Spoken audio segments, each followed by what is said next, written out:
हर हर महादेव दोस्तों, स्वागत है आपका हमारे YouTube चैनल भक्ति की शक्ति ज्ञान के साथ में। दोस्तों, आज के इस वीडियो में हम आपको एक ऐसे राक्षस के बारे में बताएंगे जो घर और मंदिर की रक्षा करता है और इसकी उत्पत्ति कैसे हुई, आइए जानते हैं। क्या आप सोच सकते हैं कि कोई राक्षस आपके घर या मंदिर की रक्षा करता हो? निश्चित ही आपने इस राक्षस की तस्वीर या मूर्ति देखी होगी, लेकिन आपको इनका नाम या इसके कार्यों के बारे में पता नहीं होगा। वैसे जहाँ तक मंदिरों की बात करें तो अधिकतर मंदिरों में देवता या अवतारों के गण द्वारपाल होते हैं जो वहाँ की रक्षा करते हैं। और यदि हम देवताओं की बात करें तो भैरव, महाराज, गरुड़ भगवान और रामदूत हनुमान जी मंदिरों की रक्षा करते हैं। हालांकि हम यहाँ बात कर रहे हैं एक राक्षस की।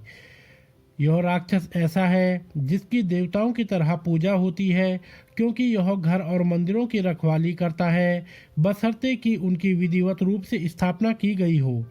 कई लोग इस राक्षस की फोटो अपने घर के बाहर द्वार के ऊपर लगाते हैं या आसपास की दीवारों पर लगाते हैं। इस राक्षस का नाम है कीर्तिमुख। कहते हैं कि इस राक्षस की उत्पत्ति भगवान शिव ने की थी। धार्मिक मान्यता के अनुसार एक बार भगवान शिव तपस्या में लीन थे। उस समय दैत्य राहु ने भगवान शिव पर लगे चंद्रमा को ग्रस लिया। इससे चंद्र ग्रहण हो गया। इसे देखकर भगवान शिव अत्यंत क्रोधित हुए। राहु अपनी शक्ति पर घमंड करता था। शिवजी ने राहु का घमंड चूर करने के लिए अपने ही एक कर्ण से कीर्तिमुख की उत्पत्ति की। शिवजी ने कीर्तिमुख को आदेश दिया कि राहु को खा जाओ। यह देखकर राहु घबरा गया और वह शिवजी के चरणों में गिरकर क्षमा मांगने लगा। यह देखकर भोले भंडारी को दया आ गई और उन्होंने उसे क्षमा कर दिया। इसके बाद वे पुनः तपस्या में चले गए तो कीर्तिमुख ने कहा कि प्रभु, मुझे बहुत भूख लगी है, मैं अब किसे खाऊं? तपस्या में लीन महादेव ने कहा कि तुम खुद को ही खा लो। यह सुनते ही राक्षस ने खुद को ही खाना शुरू कर दिया।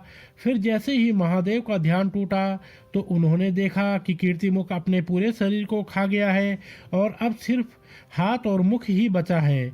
यह देखकर शिवजी ने उसे रोका और कहा कि मैं तुमसे प्रसन्न हुआ। आज से तुम जहाँ भी विराजमान होगे वहाँ के नकारात्मक शक्तियों को खा जाओगे, वहाँ के द्वेष और क्रोध को भी खा जाओगे।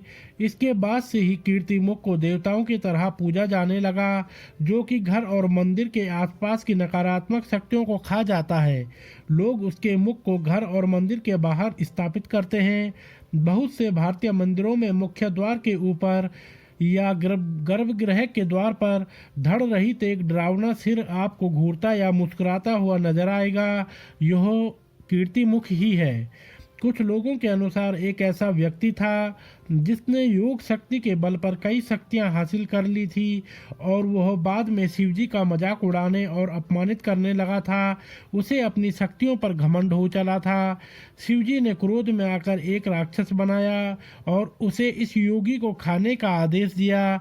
योगी शिवजी के चरणों में गिर गया तो शिवजी ने उसे क्षमा कर दिया। तो दोस्तों, अगर आपको यह वीडियो पसंद आई हो तो आप हमारे चैनल को लाइक, कमेंट, शेयर, सब्सक्राइब अवश्य करें और बेल आइकन दबाना ना भूलें, जिससे हमारी आने वाली सभी वीडियोस की नोटिफिकेशंस आप तक सही समय से पहुंचती रहेंगी। अपना प्यार और स्नेह हमारे साथ ऐसे ही बना के रखें। आप सभी मित्रों का बहुत बहुत धन्यवाद।